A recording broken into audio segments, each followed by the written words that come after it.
Copyright University of Auckland, all rights reserved. The content and delivery of lectures in this course are protected by copyright. Material belonging to others may have been used in these lectures and copied by and solely for the educational purposes of the university under license. You may record the lectures for the purposes of private study or research, but you may not sell, alter, or further reproduce or distribute any part of these lectures to any other person. Failure to comply with the terms of this warning may expose you to legal action for copyright infringement by the copyright owner and/or disciplinary action by the university. So, Maureen, the floor is yours. Thank you.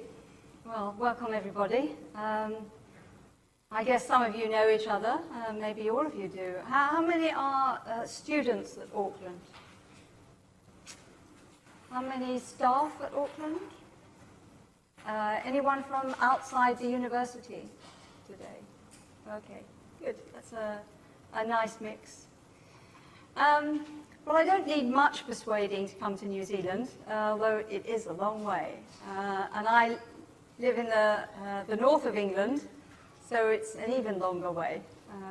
And it's very cold there, and it's surprisingly warm in New Zealand, even down in Christchurch, which was a bit of a surprise to people, and Wellington, hence getting sunburned at the top of Mount Sunday on Saturday. But today, as JC says, I want to talk about resilience and a slightly provocative title, which is how to make it work, because I don't think it does or has done particularly yet, unless you want to persuade me otherwise. Not at least in the way that we've come to conceptualize it after looking at it on our project. So, a bit of scene setting about why I chose the title, and what I think is wrong and right about resilience. And then a bit of background on that, and then the Embrace project, which is primarily what I'm here to talk about, but then exploring how to make resilience work at this organization and community interface, because our research shows that there's some tension there, and it's an area worth exploring. I should also say that I'm here at the support from the British government, who are part of an initiative to develop more UK-New Zealand research links. So I'm interested in not just telling you what we've done in Europe, but it's more to say, well, this is what we've done, what can we now learn from you? And are there spaces where we might bring those two research traditions together and come up with some interesting proposals that develop, say, our research on Embrace and yours in whatever field it might be. So ultimately, that's what we hope to get out of this. So setting the scene, why I chose the title. When we started this project, the Embrace project, we started thinking, once we found out we'd got the money, oh no, resilience, it's so complicated. And 4 years later, we ended up thinking, resilience, it's so complicated.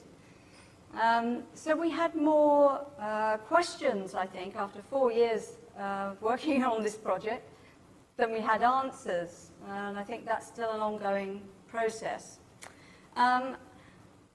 When we started, we had certain ideas about breaking new ground in conceptualizing resilience, which over the 4 years, I would say, has become more of a consensus. And I'll say a bit more about that. So in terms of what does resilience mean, I mean, there is some, there are some turf wars from people who've kind of captured it in particular ways. But I think we've generally got the idea that it's not business as usual, it's not the same old thing, it's a bit more complicated than that. I think it's a problem that The concepts have grown exponentially in their complexity at the same time as the organizations have struggled to deal with that, and particularly in a European context and wider than that, I think, in a context of austerity, economic austerity. So a shrinking service base, let's say, all the time we're demanding more of them. We'll talk a bit more about that in a minute. What's wrong with the concept? Well, we could spend the next 2 hours just talking about that, maybe. And I'm very well aware that you mentioned the word "at your peril" in Christchurch, because it has been captured, I would say, by various people. It's been appropriated. It's been reduced in many ways. It's often been applied in a very instrumentalist and narrow way. And it speaks to a rather neoliberal political agenda, which seeks to put responsibility onto communities for their own vulnerability reduction and resilience building, at the same time as they don't give them authority or equal partnerships in doing the necessary work. So there are major problems with the concept, I think. I'll let you, in the second part, discuss what some of those things might be in your smaller groups. And I'm sure it will crop up as I talk to you. What's right with it? I still do think it's a project worth pursuing. I still do think that there is potential in the resilience context to move away from some of the negatives that have come out of the vulnerability approach. And I'm a long-term adherent and supporter of a vulnerability approach, but in a particular way, and that's vulnerability as constructed vulnerability, as marginalization, not vulnerability as weakness and passivity, which is how it's often represented. The vulnerable. It's a label that you put on people. Now, the resilient is a label you put on people, as if it's something you can just, you are and you can carry around with you, when in fact, resilience and vulnerability are quite contingent. There are all sorts of contexts for how you may move in and out of those kinds of states, or in fact be both simultaneously in different ways. That comes up very particularly in the gender context, gender and disaster context, where you will always be hearing that women are the most vulnerable group, and there is evidence that, yes, worldwide more women die than men in disasters. You can find some statistics on that. But women aren't the most vulnerable group all the time, and not all women. So that's also quite contextual. So resilience allows us to potentially move forward in a developmental sense. It does have this drawback, though, that, as I say, it's been captured. If you are a government, say, if you're at that level, if you have a group in your society who are labeled vulnerable, there's almost a moral imperative that you do something about it. If you have a group and you call them resilient, that allows you to step back because they can take care of themselves. So there is a risk in this, this word, this label. Let's talk about how we got to where we got to with this. Let me just ask you, first of all, what do you think? What makes communities resilient? What kinds of things make communities resilient, would you say? Yeah. Sorry. Yes. Connectedness, yes. Yes.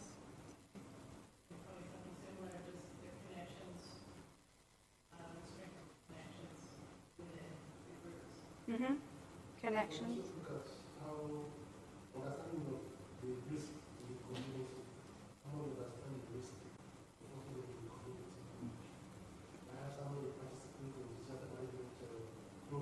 Uh-huh. Okay.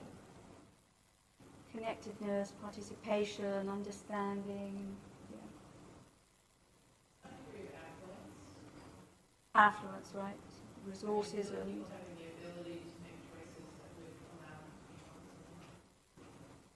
You mentioned risk, but we were just talking about communities being resilient. Now, if we say specifically what makes communities disaster resilient, does that change what you would say? If I approached you with the question as disaster resilience initially, would you have said something else? Or is it the same thing?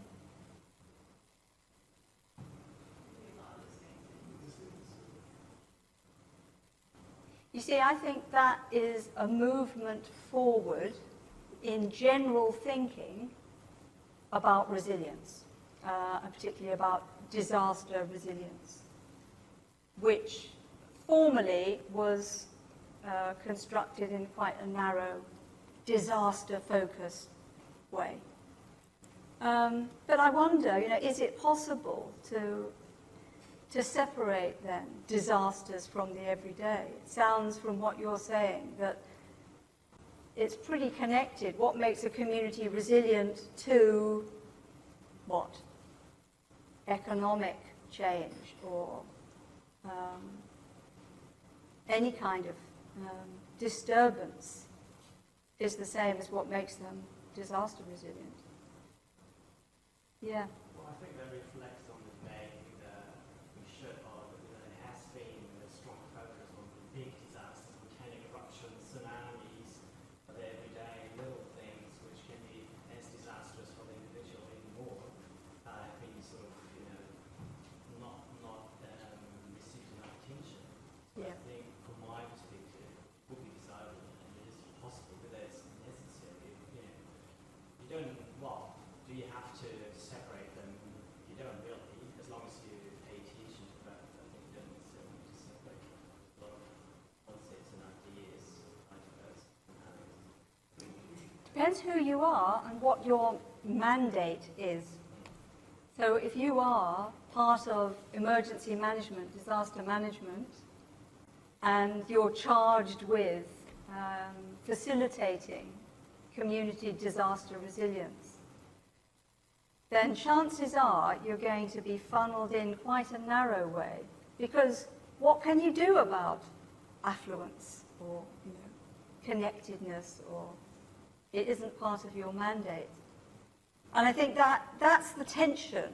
Certainly in Europe, I would say, and certainly in the UK, the tension that we're in at the moment of knowing it's bigger than we thought originally and not really knowing what we do with it. How do we make it work?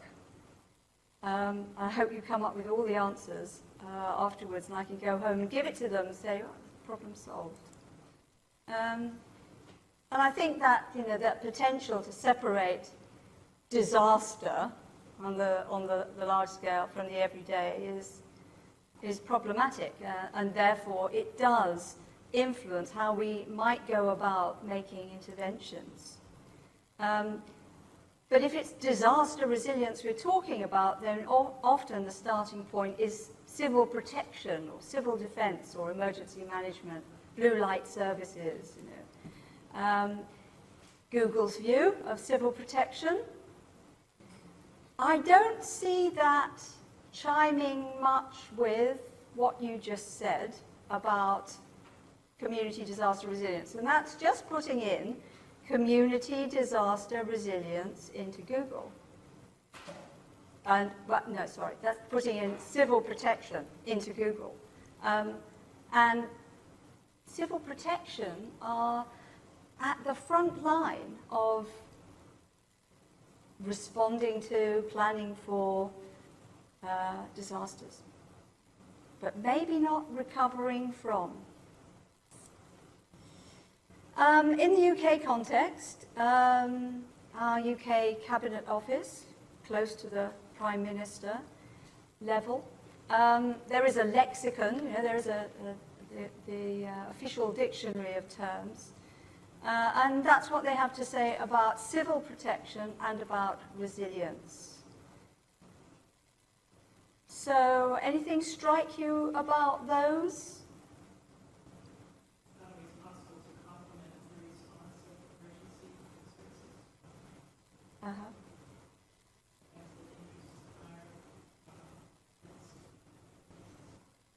Yes, not possible, not desirable from some perspectives.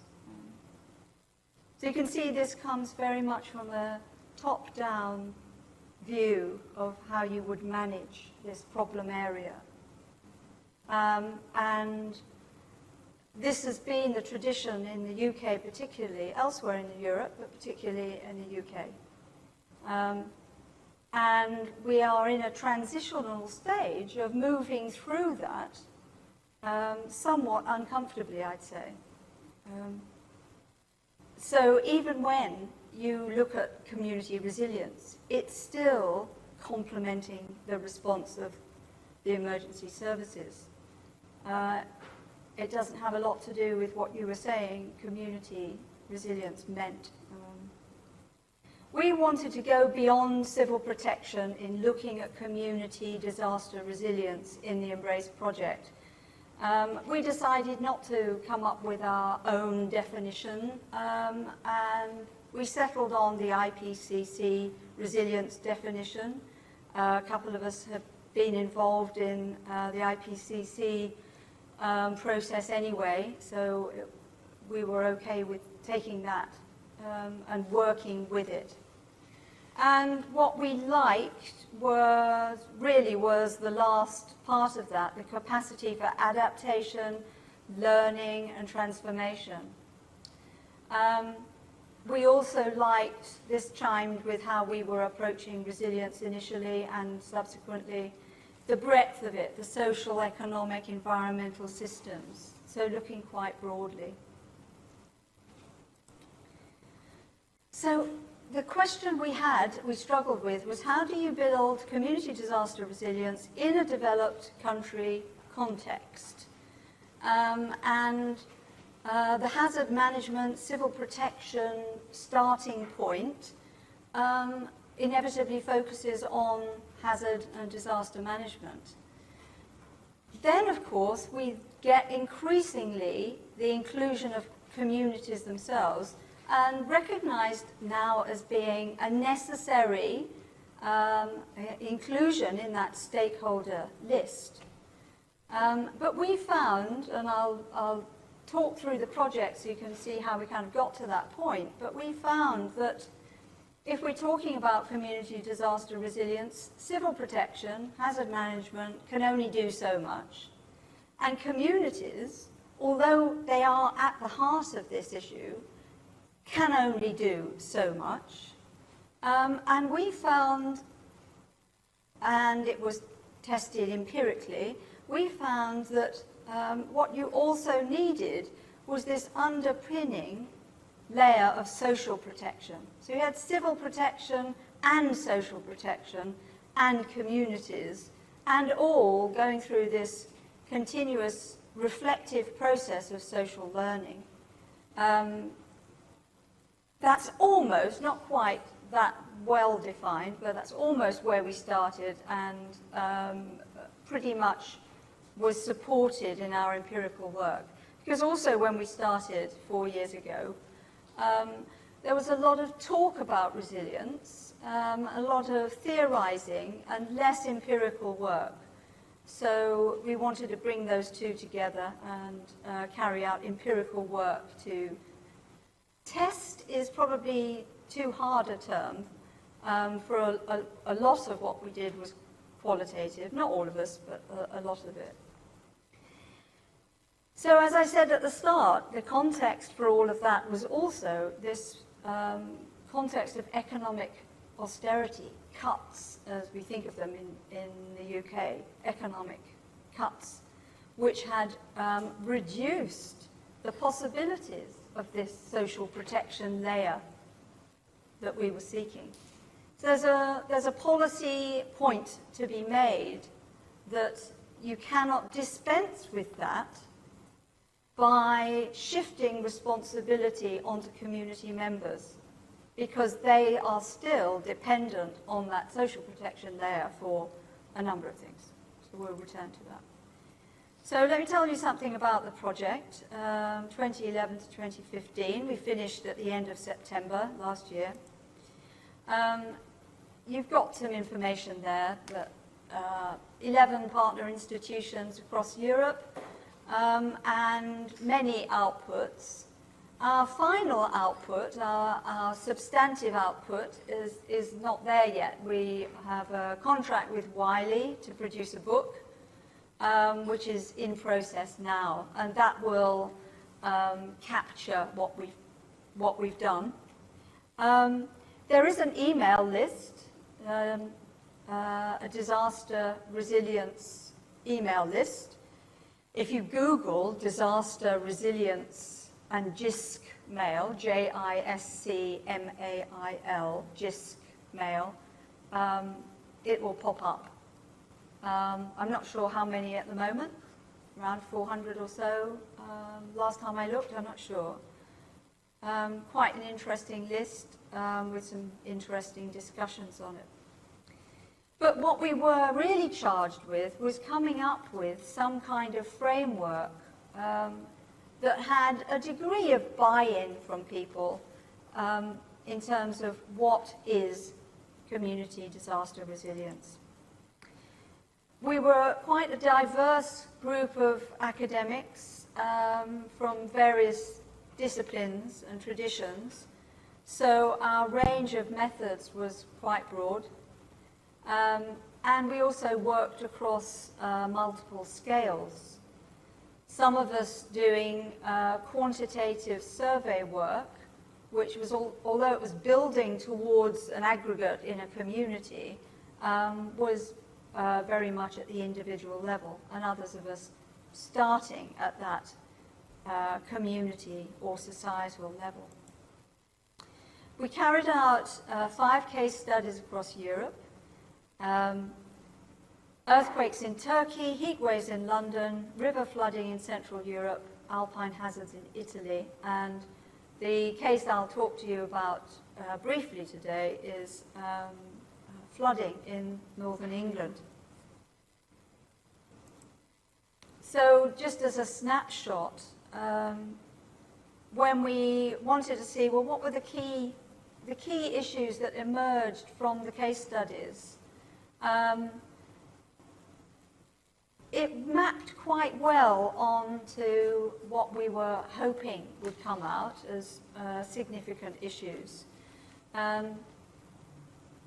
Resources and capacities are extremely important across the board, really, and so were social networks, and you picked up on both of those. Experience always comes up in the hazard theoretical literature, but I think it depends what you mean by experience and how people use that experience. So experience is important, but you still need to interrogate it to understand exactly why and how. Scale issues come up all the time. If you were to ask well, if you were to ask New Zealand whether it were resilient, it might come up with one question, and a major disaster, such as the Canterbury sequence of earthquakes, might cause a bit of a blip, a downward blip. But essentially, New Zealand is relatively resilient. If you drop down to a community level, you might actually get a much deeper trough.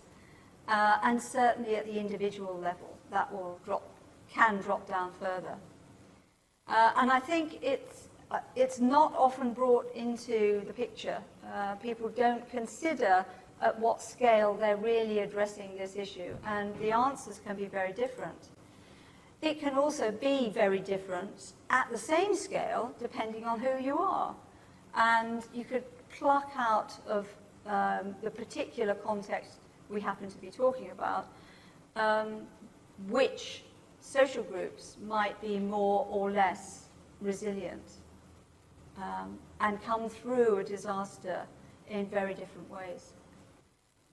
There are lots of other issues that we could bring up, but just broadly. So the framework itself, we envisaged it really as a continuous knot, a loop. We didn't want to prioritize one domain over another, and we wanted to see it all as really quite interconnected and continuous. And there were hundreds of different versions of what our framework would look like, and hundreds of hours of discussion to get to that point. And even now, every time I look at it, I want to change it, because your thinking goes on. So any kind of conceptualization is a capture in a particular time and place, and context can change how you might represent that. But we're reasonably happy with the kind of the canvas that it covers. So we split it into these three main domains: resources and capacities, actions, as we called it broadly, and learning. But also we wanted to emphasize that it's very much influenced by outside forces, by the context we're talking about, whether we're talking about Christchurch or Fiji or Northern England. The level of disturbance and the type and frequency of change. And those can be, they could be economic change, they could be all sorts of changes, political change, they could be conflict. We also wanted to emphasize the importance of the form of disaster risk governance, whatever that might be in the particular context we were addressing. It may be laws, but it may just be responsibilities, expected responsibilities, the policies that are in place. All of those are going to affect a level of community resilience. The resources and capacities, we drew upon a sustainable livelihoods approach, the assets pentagram really, because we wanted to point up this message that community disaster resilience isn't just about the blue light services going in and rescuing and some hazard awareness before or after. We wanted to paint this much more complex picture. And we wanted to bring in that blue actions loop, not just the civil protection, but social protection. I mean, arguably, when I look at it now, I want to make another loop that is just social protection to point that up. But it's actions that can be taken or not by those with the power to do so. So that's our image of embrace. So yes, in 2011, some of the ideas were quite radical, particularly in terms of not so much the theory and more the practice of, well, how are we going to actually make that happen?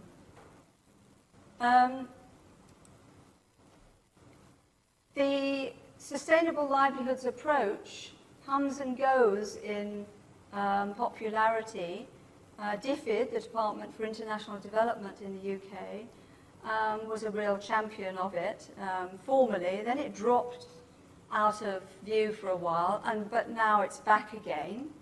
And of course, you will have seen the same kind of thing appearing in Sarah's imagining of community resilience in Christchurch, or I should say Canterbury. So just briefly, the one little bit of our UK case study, which is in northwest England, in the Lake District, Cumbria. We'll just look at Keswick. Anybody been to Keswick?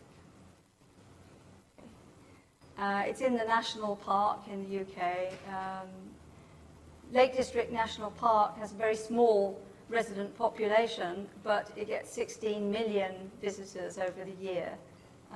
So it's quite a particular place, but it doesn't have a very large population, and the population it does have is skewed towards older people, which is a problem when you want to shift all your responsibility for managing disaster risk reduction to the community level.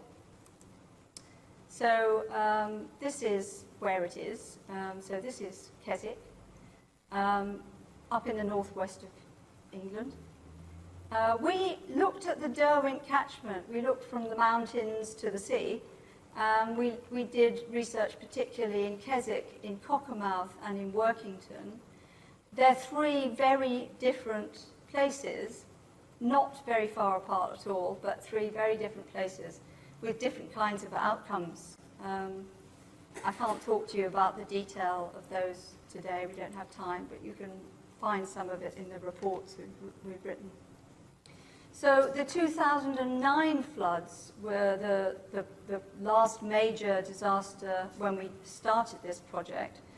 And that hit Cumbria very badly, and our three towns, amongst others, particularly badly. And there was record-breaking rainfall there at the time, and the rain had been coming for quite a while, so the land was saturated, which, given also the topography, given the kind of soils, given the land management in that upland farming region, meant that there was a massive amount of water just sheeting off the hillsides and into the towns. So what drainage infrastructure and flood defense infrastructure there was overwhelmed. These are the sorts of numbers. So we had sort of 2,250 properties flooded. 80% of those were residential and 20% retail and commercial. So it hit the local businesses, and most of those are quite small, actually, quite small businesses. Lots of schools forced to close. Big problem with the infrastructure and bridges collapsing. And that caused all sorts of problems for communities when they couldn't get, I mean, Workington is a case in point. They could see the other side of the river and they couldn't get to it without a huge detour. So people's lives were changed quite a bit at that time. And we had a death of a police constable. It's very unusual for people to die in extreme events in the UK. We do have deaths and fatalities, but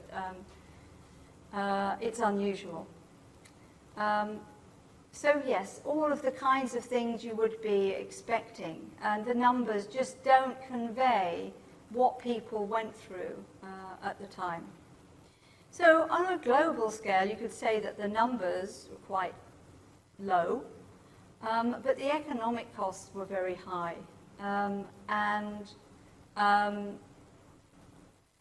This is an area now that is becoming more costly and costly to the insurance industry.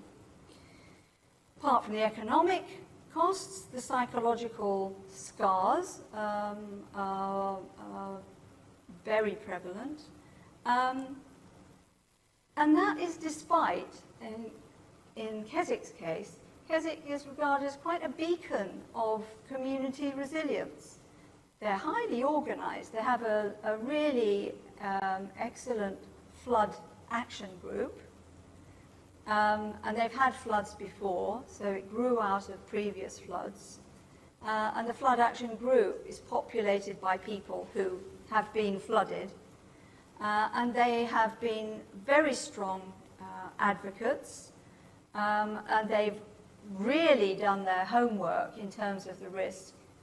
They've become pretty expert in what the problems are, and you see that in these kinds of flood action groups that develop. They become quite expert. It also has another group of volunteers there who don't flood, because you can be in a flood action group, but if your house is flooding, then you've got other priorities. So they have a group of volunteers who don't flood, but can turn out to support those who are flooded at the time. So it's pretty well organized. And the residents are very knowledgeable. Many of them have taken costly individual so-called resilience measures or resistance measures to their houses, trying to keep water out or trying to reduce the damage if water comes in. And we're talking about tens of thousands of pounds worth of resilience measures. We're not just talking about a few £1,000s going and putting some covers on air bricks and low down in houses. We're talking about quite substantial works to houses. It's also, as I said, it's in the national park. It's a tourist town. And in order to protect those areas at flood risk, they didn't want to have solid walls that would interfere with the view of the river and the mountains. And so they developed quite an innovative design, this one, with a glass top to the wall. It's very strong glass. They also provided sort of individual things at the local level. They handed over, this picture at the bottom is the handing over of some extra surface water pumps. So in those locations that can't be served by that flood defense measure, they can do some individual level pumping. And that actually is a significant step forward in terms of community organization, let's say, trust and relationships to hand over to a community to do that kind of work. There's lots of stories around that, which I don't have time to go into. However, last December, we've had about 5 named storms in a very short space of time in the UK. Storm Desmond came along and overtopped those defences. They didn't break, you know, the glass didn't break. People were worried that it might, but it didn't. But the event was so extreme, there was so much water. So the previous record was broken again. So this community did much more than most to prepare and to build their resilience. But the costs of these floods, for example, not just in Keswick, but we're talking more broadly, are going to be, well, we don't really know yet, but £5 billion, so $10 billion, and that's a billion, not a million. So we're talking about significant sums this time.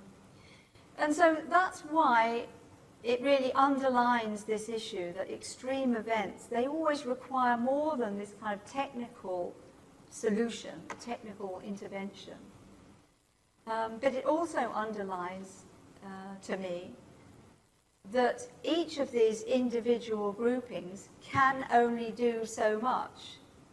And who's to know what the next extreme event might be? Is this an upward trend, and the next one will be bigger still?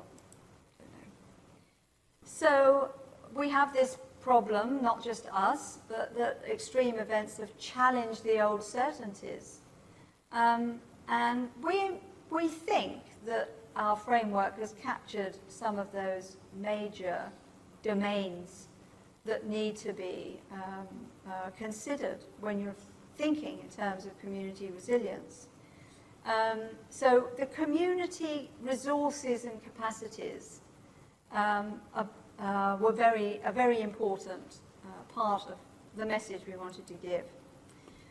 But there's a second level around that.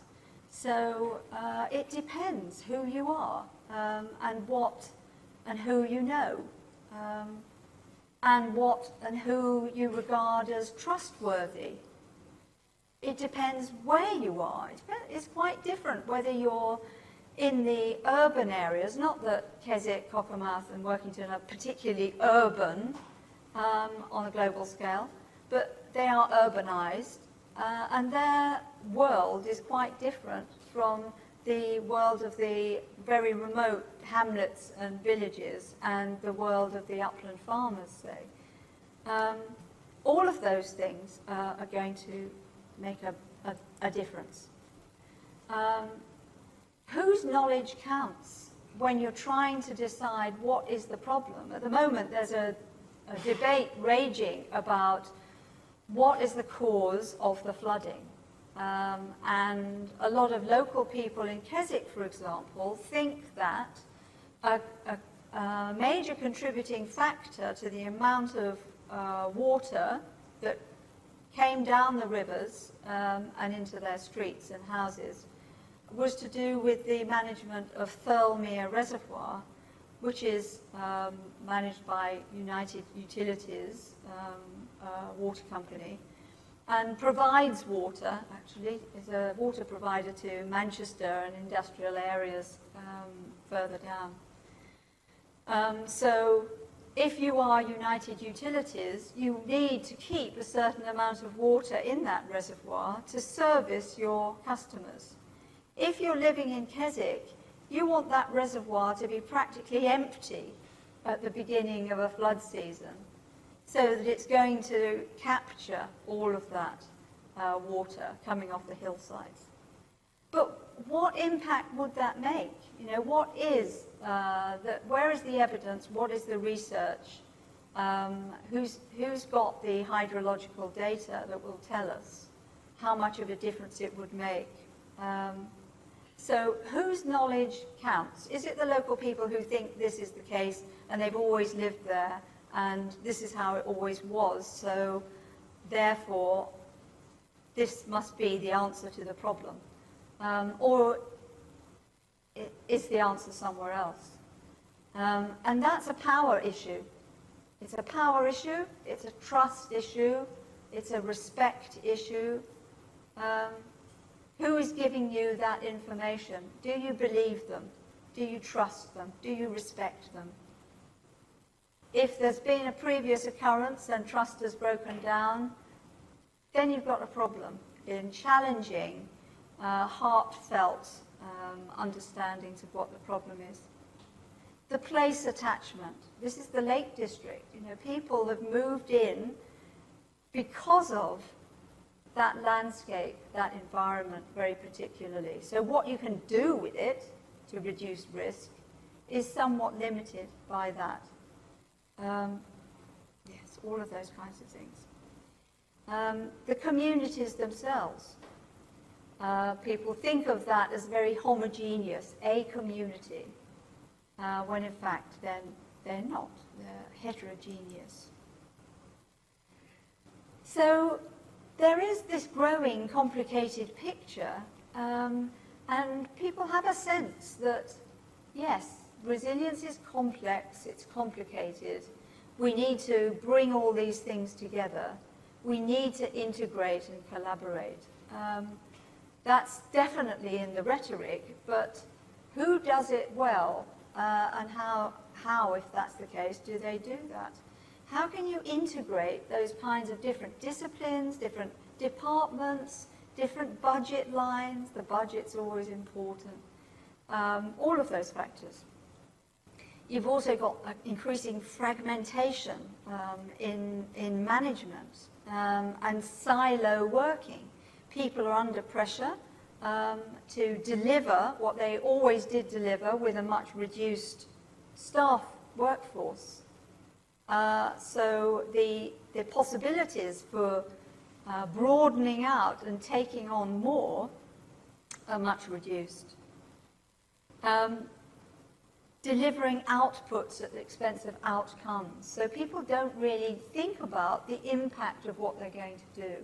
They follow the mandate of their office, their department, whatever it might be, their particular responsibility, and tick the boxes. It doesn't necessarily lead to the outcome of community resilience that we were seeking. And the role of communities, of course, to protect themselves now, this shift of responsibility onto communities, but it's highly constrained by this complex web of resources. Who is the community? People rarely ask who is the community. In Keswick, for example, the large amount of work has been done by people who are not born and bred in Keswick necessarily. They're off-comers or people who've moved into the area. Many of them highly educated, relatively affluent, at or near retirement age, so many of them have some time to give to this kind of work. That's a bit of a caricature. Sorry, friends in Keswick, but you know what I mean. But when you look at Keswick, they're a small part of it. What about the other parts of it? What about, say, working class Keswick locals? You won't see them in the meetings. You won't see them in the same pubs. You won't see them in the same shops. You won't see them because they're holding down 3 or 4 part-time jobs, trying to make ends meet. So they're not necessarily an active part of this resilience creation. So we made a particular effort to look beyond the usual suspects, thinking we were going to find considerable hardship and increased vulnerability, etc.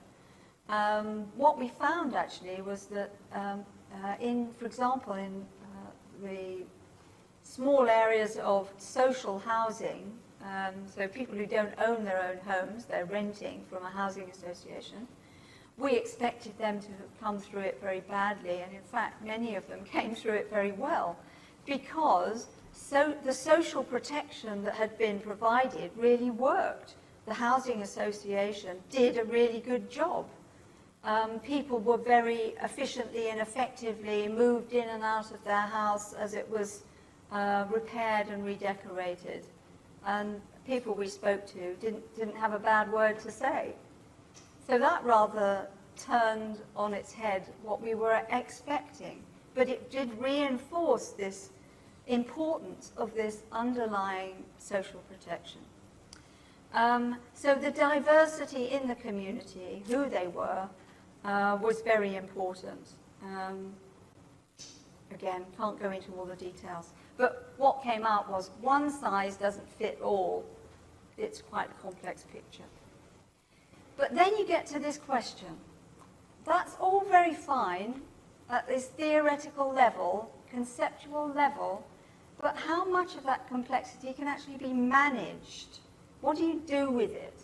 most decision makers or practitioners, they don't want to hear that complexity message because they can't deal with it. So unfortunately, we don't have all the answers. We have some of the questions, we raise some of the issues, but the next step really is, well, given that we've painted this complex picture, what then are the next steps? How could it work? I'm hoping you're going to come up with the answers. We tried to encapsulate that in short animation, which I'll show you now, I hope.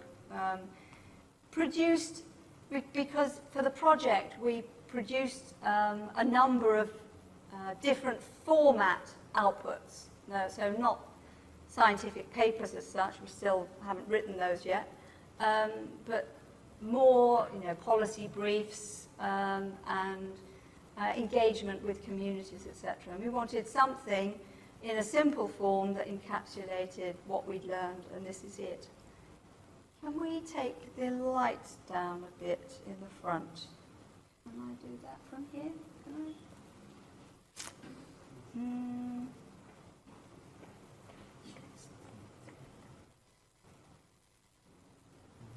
I'll see if this works first. Might not.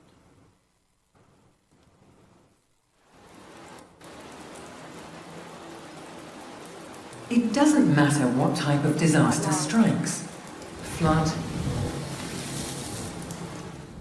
earthquake, avalanche, heat wave. They all have one thing in common. They have the potential to impact a community severely, to take a society and expose all its vulnerabilities.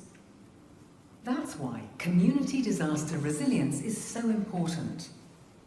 And we're not just talking about a cliché on the news, about a community bouncing back. It's about having the resources and capacities, and fostering the learning and actions which come together in a framework, one that ensures real resilience and real protection. Let me explain. A disaster is a devastating event, but communities can and do recover. But they can't recover by simply turning the clock back. Didn't you learn anything? To recover, to be resilient, a community needs to learn. It needs to adapt, and it needs to understand the risks it faces. It needs institutions as well. Institutions that channel the community's resources and capacities so that resilience is built fairly. These institutions form three strands: civil protection, community involvement, and social protection. Pulling these strands together will reduce vulnerability and lead to real and lasting community resilience. Let's look at the three strands in more detail. What do we mean by civil protection? Two things: the present and the future. In the present, the immediate aftermath, it's about the emergency response. For the future, it's about learning from the experience, about putting effective warning systems in place, about everyone learning and adapting, making sure that what didn't destroy us makes us stronger. Secondly, community involvement. Today, government can't afford to do everything. So the skills, resources, networks and knowledge of the community are increasingly important. The community can help assess and manage its own risks. Recognize everyone's abilities. Make sure that resources are distributed fairly, so everyone has a part to play, from individual citizen to national government. Thirdly, and increasingly, social protection. Making sure that the basic services, the basic safety nets we all take for granted, are restored and renewed. An education system that allows everyone to achieve. An efficient, caring healthcare service. And that everyone has somewhere safe and secure to call home. Resources and capacities, social learning and effective actions brought together in the delivery of civil protection, community involvement and social protection. Together, they'll ensure that no matter how serious the threat, a community can recover and rebuild.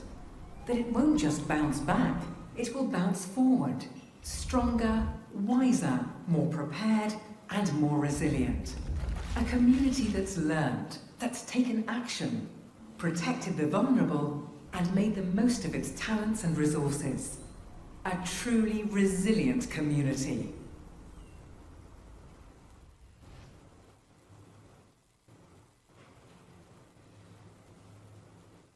So we were trying really to tick all of the important elements that we found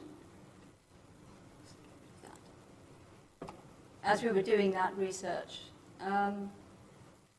And to give communities also a little bit of leverage for calling for what they needed and how they needed it to be delivered.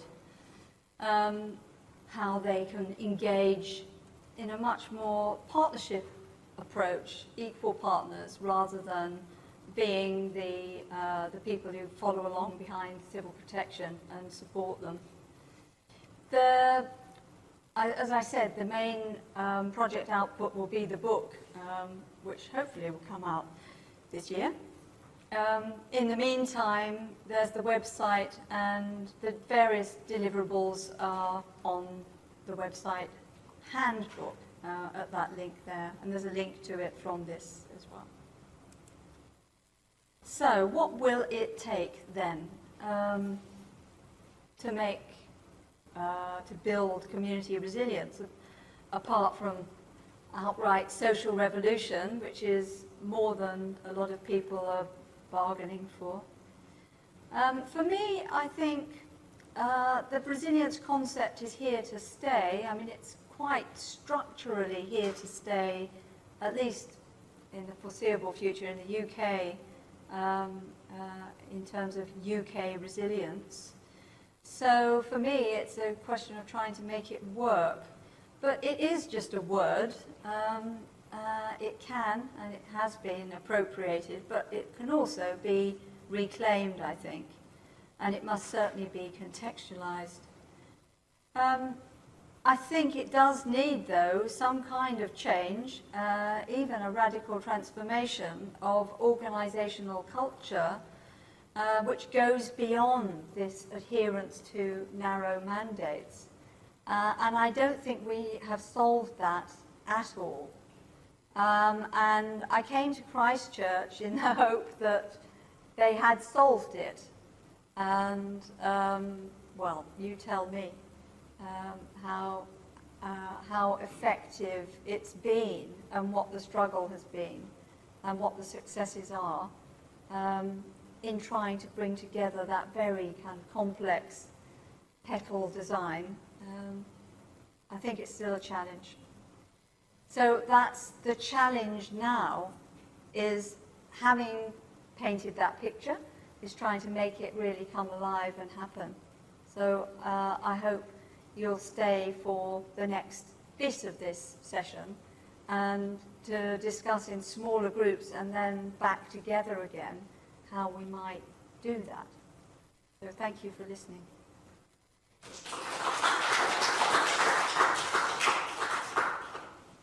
Thanks, Maureen. A few more brochures of the e-waste project if you want to have the contact details and everything on paper. What you can do is a short maybe tea coffee right now before we get answered. Unless there's any questions people have immediately that I can clarify. Yeah. Did any of your studies look at happiness and how these objectives can be accomplished in the absence of In the absence of funding? It didn't, to be honest, it didn't really look at funding as such. It was looking at how communities were operating and how they got through the various disasters that they'd faced, and they all faced some kind of disaster. And some of them had faced it a long time ago. So in Turkey, we were looking at earthquakes that occurred in 1999 as well as more recently, and looked at what were those kinds of factors. But definitely resources came into it of various kinds. However, again, it's that, oh dear, it's the complicated picture again, but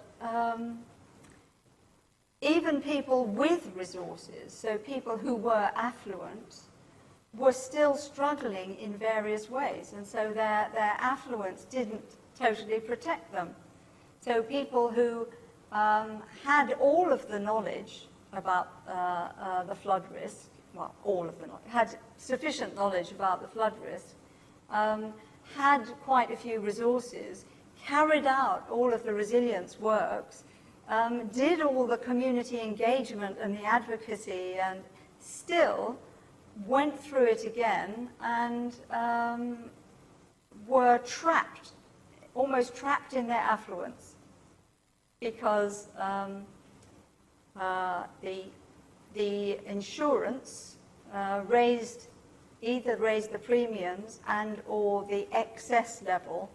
And so the excess, the amount people have to pay before the insurance money kicks in on their houses, for example, might be £10,000 or £20,000. So, for some people, forget about it, they can't do it. So they're kind of trapped in that, and that's why, in a way, the people who were in the social housing went through it in a better way, because they didn't have that burden, at least. So it's not a simple, if you've got money, you can buy your way out of it. If you've got endless amounts of money, then yeah, probably you can. But generally speaking, it's still quite nuanced.